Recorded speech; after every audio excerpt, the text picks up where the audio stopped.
Making headlines. President appoints Mohammad Junaid as the Commissioner General of Customs. Auditor General's Office reveals all expenses of President's Office in 2017 were carried out within the laws and regulations of Public Finance Act of Maldives.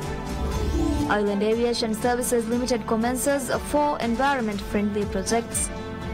And Government of Maldives initiates Roadside dustbin pilot project to enable proper disposal of trash.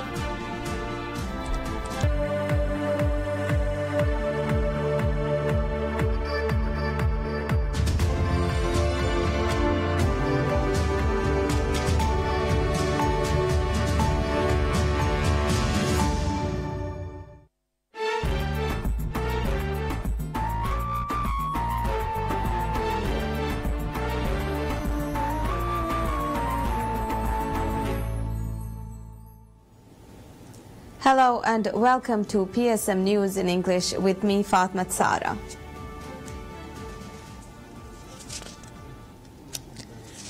President Abdulyamin Abdul Qayyum appoints Mohammad Junaid as the Commissioner General of Customs. President Abdulyamin presented the letter of appointment to Mohammad Junaid during a ceremony held at the President's office. Mohammad Junaid was appointed after changing Ibrahim Sharif Mohammed as the trade representative of Maldives to Melbourne, Australia. The new Commissioner General of Customs took the oath of service before Chief Judge of High Court, Abdullah Didi. Mohammad Junaid was appointed in the same position in 2015 but was removed from his post 5 months later. He later served as the CEO of Maldives Ports Limited, which he resigned earlier last year.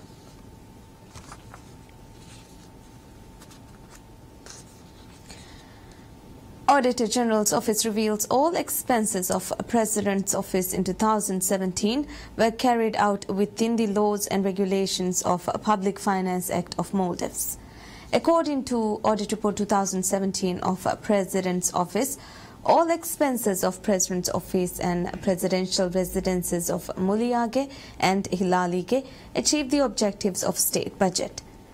In the financial report of President's Office, the Auditor General's Office noted a budget of over $9.3 million was allocated for President's Office, in which almost $9 million were spent throughout the year, resulting in saving of almost $300,000 by the end of last year.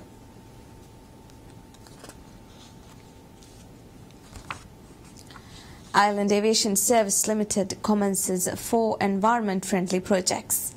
The projects were inaugurated by Minister of Environment and Energy Tariq Ibrahim.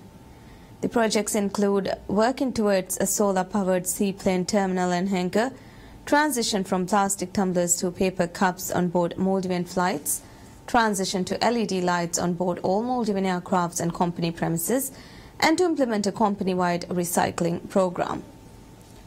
Island Aviation revealed efforts to operate seaplane offices by renewable energy and changing lights in office premises to LED lights have already commenced, adding plastic cups will be fully replaced with paper cups within the next 2 months. In addition, Island Aviation said the company will begin recycling plastic collected in collection points. Speaking at the inauguration ceremony, Environment Minister Tariq Ibrahim expressed every company, institution or authority must take this initiative as an example, adding this will pave a way to achieve the government's efforts to minimize harmful gases to environment. Environment Minister highlighted several programs will be held in relation to this year's theme, be it plastic pollution, revealing the government has embarked on policy-level works to ban plastic.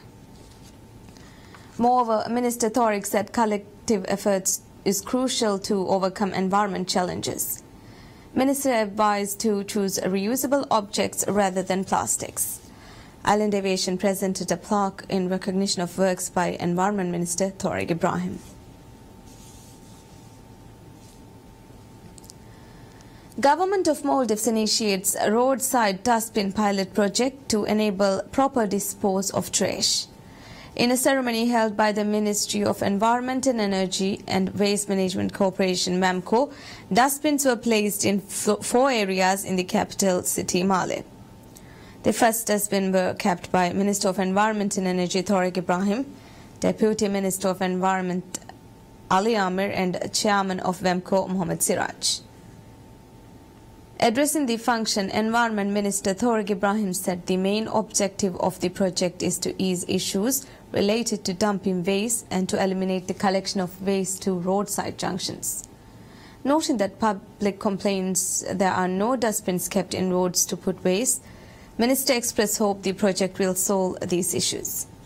Moreover, Minister stated WEMCO has decided to manage and empty the dustbins as part of its corporate social responsibility. Meanwhile, Deputy Minister of Environment said dustbins kept in Maldives City are specially designed for the project. Even though dustbins were kept in Mali previously, it did not receive a sufficient amount of public support.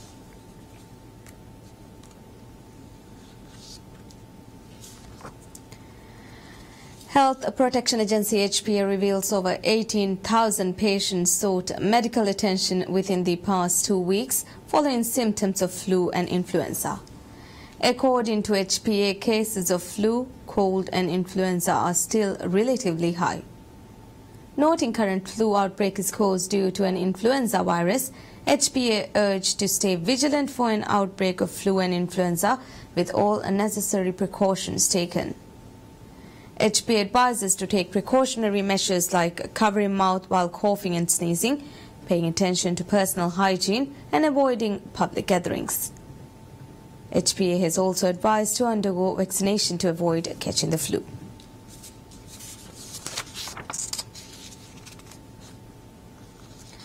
Maldives Hajj Corporation decides to invest an additional $1.9 million in Housing Development Finance Corporation (HDFC). The agreement between Maldives Hajj Corporation Limited and HDFC was signed by Managing Director of Hajj Corporation Idris Ismail and Assistant General Manager of HDFC.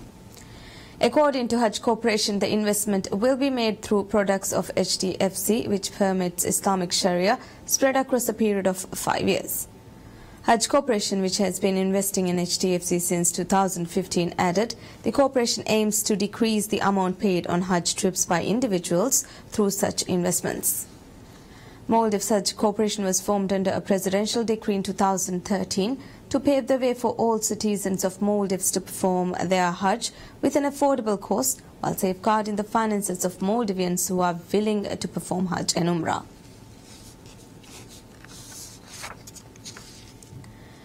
Privatization and Corporatization Board assigns Maldives Posts Limited as a subsidiary company of Island Aviation Services Limited.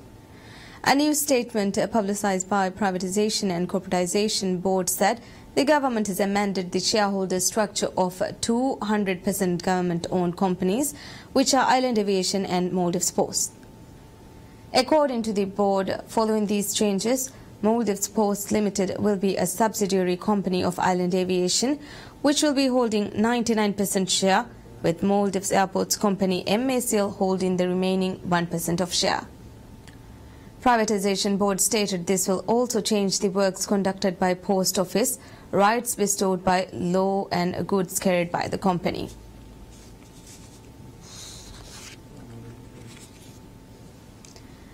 Ministry of Education signed an agreement with Waterpark Maldives Private Limited to construct an audio-visual room and a science laboratory for Thurakun School in Halif Atoll. The agreement was signed by Senior Policy Executive of Education Ministry Ibrahim Ismail and Managing Director of Waterpark Maldives Ahmed Afra. Speaking at the ceremony, Senior Policy Executive Ibrahim Ismail stated the ministry expects the project to ease a number of challenges faced by Thurakun School. Ibrahim Ismail revealed the new audio-visual room and science laboratory will be ready for use by August of this year. The project, funded by the state budget, costs over $65,000. According to Education Ministry, 89 students study in Thurakun School. Maldives Transport and Contracting Company MTCC reveals discussions are underway with regional airports to increase the height of revetment in land reclaimed for Kurdufshi Airport. MTCC are continuing discussions at a time when remettments put in place to protect the reclaimed area in the northern side of Kulitfushi have been damaged due to unfavorable weather conditions. MTCC is contracted with the land reclamation and construction of runway of Kulitfushi Airport. General Manager of MTCC Mohammad Husham said revetments were installed referring the details design provided by regional airports, adding discussions are ongoing to heighten the revetments from 1.6 meters to 2.6 meters. MTCC noted the company has learned that increasing the height of revetments is important to eliminate any damages by bad weather, highlighting the project of heightening the revetment will be carried simultaneously with the airport development project. MTCC revealed about an area of 300 feet was damaged from the Kulitfushi Airport development site. MTCC reclaimed an area of 15 hectares for the airport development project in Kulitfushi, which includes 6 hectares from lagoon and 9 hectares from the mangrove area. MTCC expects to complete the project to construct the runway, taxiway and apron at Kulitfushi Airport by July of this year. The project of Kulitfushi Airport development includes the construction of a 1,000-meter long and 30-meter wide runway. The state has allocated a budget of almost $12 million for the project.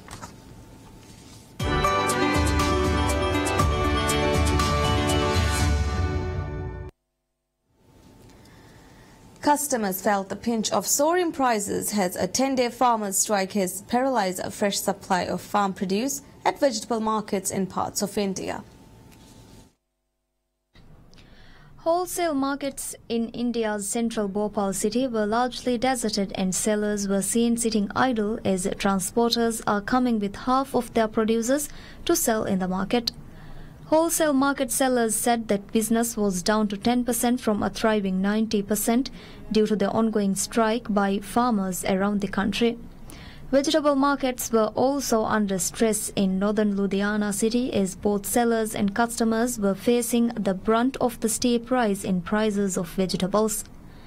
Customers lamented that even staple food materials like onions and potatoes were priced way too high. On Friday, farmers across the states of Punjab, Madhya Pradesh, Gujarat, Maharashtra, Rajasthan, Uttar Pradesh and Haryana began a 10-day nationwide strike to demand fair prices for their crops, waiver of loans and implementation of recommendations of the National Commission on Farmers. Under the 10-day village shutdown, which began on the first anniversary of tragic killings of farmers in Mandsaur district of central Madhya Pradesh state, no farm produce is allowed to be transported out of villages. More than half of India's farming households are in debt, owing banks and money lenders hundreds of millions of rupees, despite numerous loan write-offs by successive governments.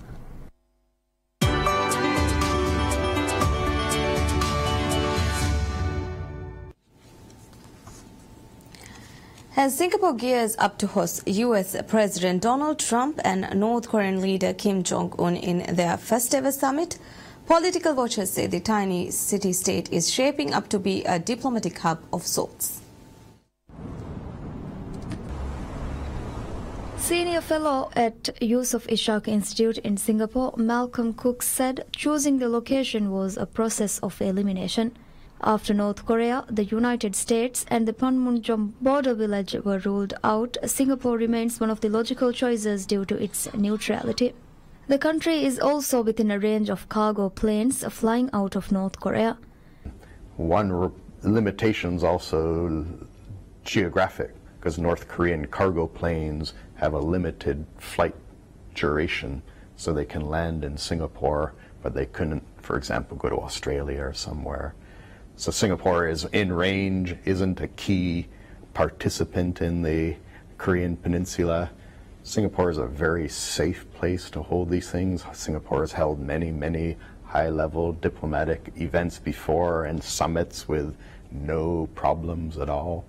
The country hosted the high-profile diplomatic meeting between Chinese President Xi Jinping and Taiwan's former President Ma Ying-jeou on November 7, 2015, coincidentally at the Shangri-La Hotel where the Trump-Kim summit is likely to be held. US and North Korean senior officials are not strangers to the city-state.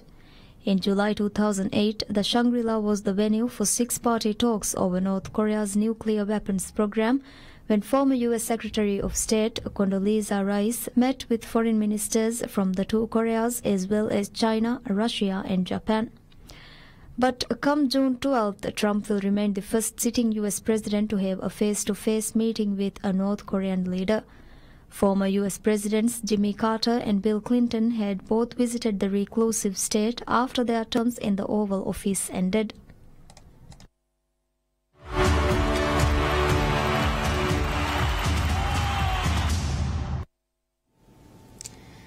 Portugal star Cristiano Ronaldo joins his national team with one friendly against Algeria left to play ahead of the World Cup opener on June 15th against Spain in a group also featuring Morocco and Iran.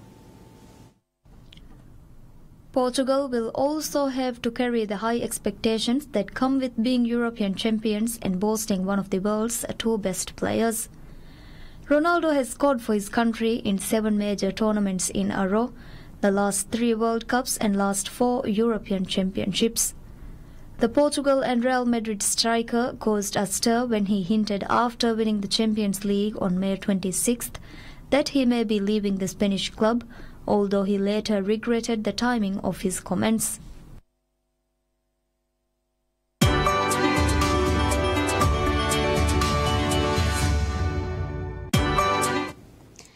The fossilized skeleton of an unidentified type of dinosaur was auctioned for more than 2.34 million in Paris on the first floor of the Eiffel Tower.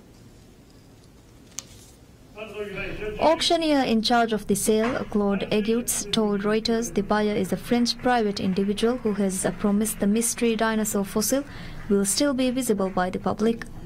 Almost 9 meters long, the skeleton is unusually complete at almost 70% whole. It is believed to be from the carnivorous theropod group of dinosaurs, which had hollow bones and 3-toed feet. But beyond that, scientists are still stumped and have spotted differences with known species, such as more teeth and a more substantial pelvis. It was found at a site on the Morrison Formation in Wyoming in the US in 2013 and belongs to an unmanned British businessman. It was installed on the first floor of the Eiffel Tower for the sale. Potential buyers could bid in euros or in digital currency Bitcoin. Well, that's it for now. Stay tuned for more updates of a recent current affairs story here on PSM News. Thank you for watching. Goodbye.